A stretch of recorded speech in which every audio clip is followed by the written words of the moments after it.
This is Hannibal here from the HannibalTV.com, back from the gym with my weekly review of the points I find interesting in Dave Meltzer's Wrestling Observer. There's a lot more in the Wrestling Observer that I don't find interesting, but some of you might. So subscribe to it if you are interested in getting more inside news. But let me jump into the news. Rhea Ripley posted a picture saying she's temporarily on a heart monitor. She is dealing with brain and dental injuries, which is why she missed Money in the Bank. Apparently, Curtis Axel and Daivari have been released as agents for WWE due to budget cuts. The Wall Street Journal reported on Friday that Vince McMahon has paid more than $12 million in the past 16 years to, quote, suppress allegations of sexual misconduct, end quote. So he's dealing with an investigation right now related to numerous women, including one that he was recently paid $3 million in hush money to.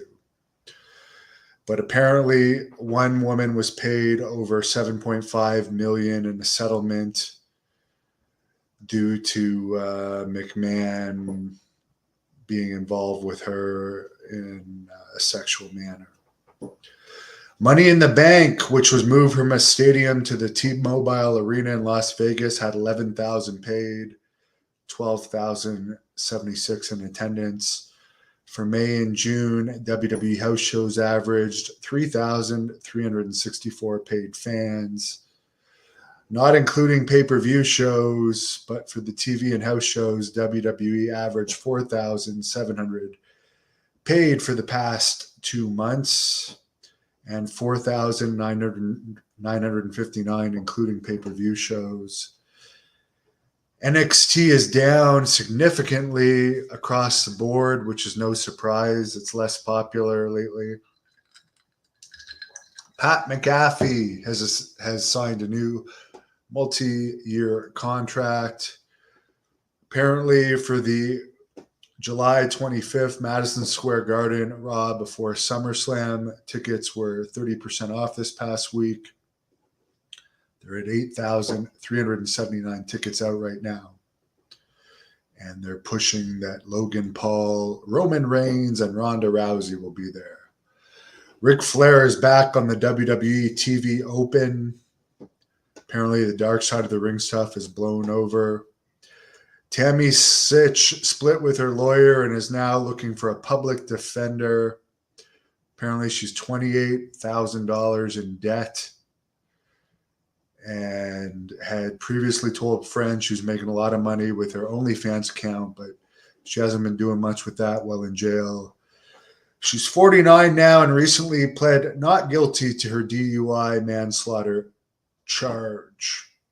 She also has a lot of other legal issues pending. Apparently, the Netflix docuseries on Vince McMahon has been pulled off the schedule. The hearsay is due to all these allegations against him. And that's been confirmed that the series is no longer being listed by Netflix. AEW did a 0.36 rating from Rochester, New York this week, in front of 5,300 fans, 5,000 paid. NXT's Great American Bash special did a 0.12 rating. Raw did a 0.37 rating, 5,400 paid from San Diego. It was Rey Mysterio's first time in San Diego in 10 years. And Dominic Mysterio's first ever appearance there. Miz and Mrs. did a 0.14 rating. Rampage did a 0.16 rating. SmackDown did a 0.49 rating from Phoenix in front of 7,300 paid. Go Phoenix. Hope to live there one day. Impact did a 0.03 rating. New Japan did a 0.01 rating. The UFC 276 pre-show did a 0.34 rating. Dana White was not at UFC 276, and there was no reason given why. Harris says wrestling needs to go back to just having shows with enhancement talent. That was a decent system that they had there. By the way, we have upcoming interviews with Jimmy Garvin, Marty Jannetty, Road Dogg Jesse James, the Badass Billy Gunn, and a host of others. Mike Piper will be back tomorrow. Would I interview Earthquake's daughter? Yes. Tammy Sitch has a lot of issues. I'm not going to pile dirt on her. I seriously try to remain as positive as possible lately. Tessa Blanchard, yeah, she's back doing independent dates. That is true. Steve is excited for my upcoming interviews, and check out my recent interview with Eric Watts, which, by the way, for the people saying he was making up the story about Rick Rude going over him in the dressing room skirmish, that is a well-documented case where he is telling the truth. Harris, how tough is Rene Dupree? Well, he's fought me many times, both as Hannibal and the Blood Hunter, so he's got to be pretty tough. I'll give him that. Has he ever been in a real fight?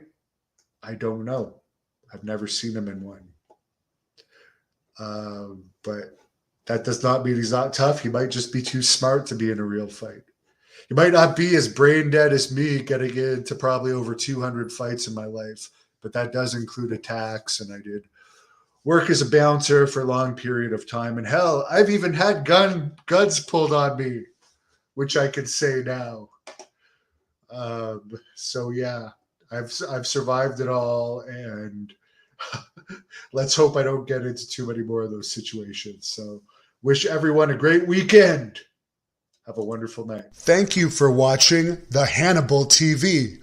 Please help me out and like this video, then click the subscribe and get notifications buttons so you don't miss any of my latest shoot interviews, match videos, or news updates. Follow us on Facebook at the Hannibal TV for more live streams and videos. And while you're at it, follow us on Instagram and Twitter at the Hannibal TV.